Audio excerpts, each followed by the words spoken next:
3월 16일 장전 시장입니다.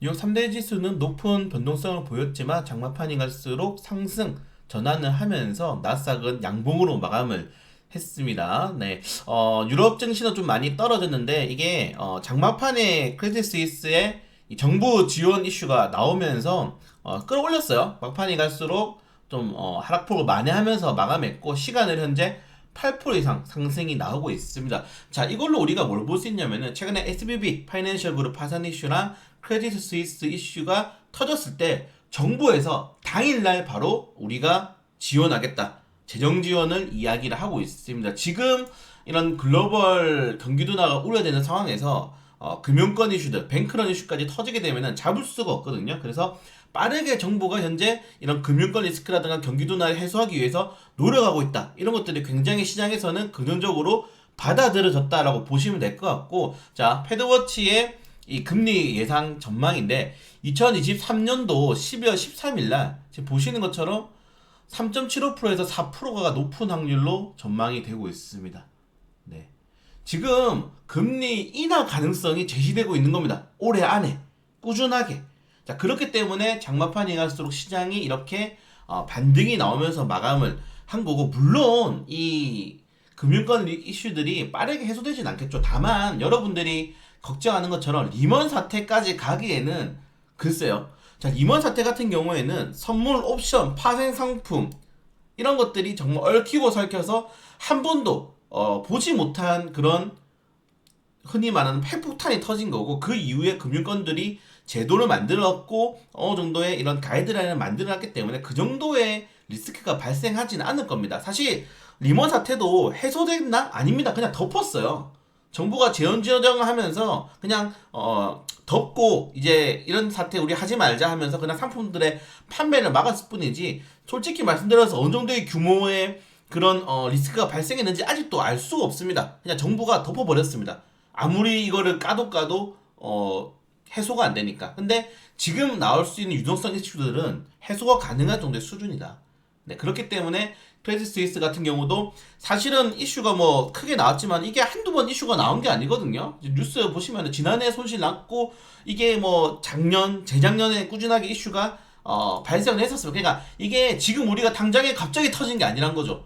얘들은 원래 재정적인 이슈들이 발생하고 있던 그룹주들이었다. 그렇기 때문에 이런 이슈가 촉발이 되었지만은 빠르게 진화가 되는 거를 본다면은 나쁘지 않게 해소가 될 수 있다. 오히려 이런 이슈들로 인해서 빠르게 금리에 대한 변화를 기대할 수 있다. 너무 좀 증시 상승론처럼 얘기했나요? 자, 그래서 너무 걱정하지 마라. 네, 제가 말씀드렸잖아요. 여러분들 연준이나 우리나라 한국은행이나 진짜 전 세계에서 통화 흐름을 가장 잘 아는 똑똑한 사람들이 앉아 있는 자리입니다. 우리보다 훨씬 더 똑똑해요. 그렇기 때문에 잘 해소할 수 있을 것이다 라고 좀 기대를 해보는 것도 나쁘지 않을 것 같고요. 네, 나 개별적인, 그리고 유가가 지금 이렇게 많이 떨어지는데 뭐 유가 네 떨어지면은 뭐가 잡히겠습니까? 인플레이션이 잡히겠죠. 네, 아마 3월 달에는 인플레이션 수치가 굉장히 많이 조정이 나올 겁니다. 무조건 6% 밑으로 떨어질 거예요. 네, 5.5% 정도의 전망도 나오고 있습니다. 유가가 지금 엄청 많이 떨어졌거든요. 2021년도 12월 달 이후에 최저치입니다. 그렇기 때문에 인플레이션에 가장 촉발할 수 있는 유가가 이렇게 크게 하락이 나왔다는 것은 3월 달에 CPI에 대한 기대감, 그리고 그 이후에 연준의 물가에 대한 대응 능력이 어느 정도 완성이 된다. 그러면 금리의 인하라든가 동결 가능성도 기대해 볼 수 있다는 점. 우리나라에서는 뭐 그렇게 나쁘지 않은 상황이 현재 오고 있다라고 좀 생각하시면 될 것 같아요. 네, 그래서 이거는 제가 새벽에 만들었는데 이게 다음에 뉴스가 지금 거의 6시에 떴기 때문에 그냥 악재가 어느 정도 해소가 되었다. 저는 그래서 나쁘지 않게 생각합니다. 제가 그래서 새벽에 좀 고민을 하면서 어떤 걸 해야지 했는데 막 큐큐큐 막 올라가더라고요. 그래서 이거 왜 이렇지 해서 뚜껑을 까봤더니 정부들이 연속적으로 개입을 하고 있구나. 그러면 오늘 시장의 충격이 우리가 예상했던 것보다는 그렇게 크지 않겠구나 라고 예상을 하고 있고, 그래서 관련 테마들도 조금 더 지켜야 될 필요가 있지 않나 라고 생각이 됩니다. 네, 좀 빠르게 넘어가고요.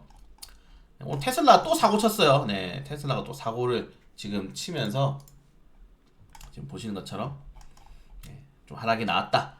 소비자의 집단 소송이 전망이 되고 있습니다. 오늘 장중에 거의 뭐 5% 정도 가까이 빠졌는데 그래도 회복을 하는 모습이 나왔고, 그래서 오늘 뭐 관련된 내용들은 그냥 로봇 관련 테마주 위주로 한번 공략을 해보자, 이 정도로 제가 결론이 나왔습니다. 그래서 지금 보시는 것처럼 로봇 관련된 이슈들은 2차전지 다음에 좀 성장주로 자리 잡을 가능성이 매우 높아지고 있는 거고, 그리고 충분히 이 관련된 테마주들의 수급이라든가 현재 상황이 나쁘지 않다. 그래서 오늘 뭐 레몬 로보틱스나 로보스타는 뭐 가지고 있고, 그래서 레몬 로보틱스 오늘 한번 공략을 해볼 수 있도록 할게요. 수급 들어오면은 좀 체크해 보시면 좋을 것 같고, 제가 1시간 전만 하더라도 또다시 이런 우리나라 저축은행들의 이런 문제점, 그리고 뭐 민간 신용 이슈들에 대해서 막 정리하고 있었는데, 저는 리먼 사태까지는 오지 않을 거라고 좀 결론을 지었기 때문에 오늘은 종목에 대한 좀 관심을 가져보는 게 어떨까라고 생각이 됩니다. 그래서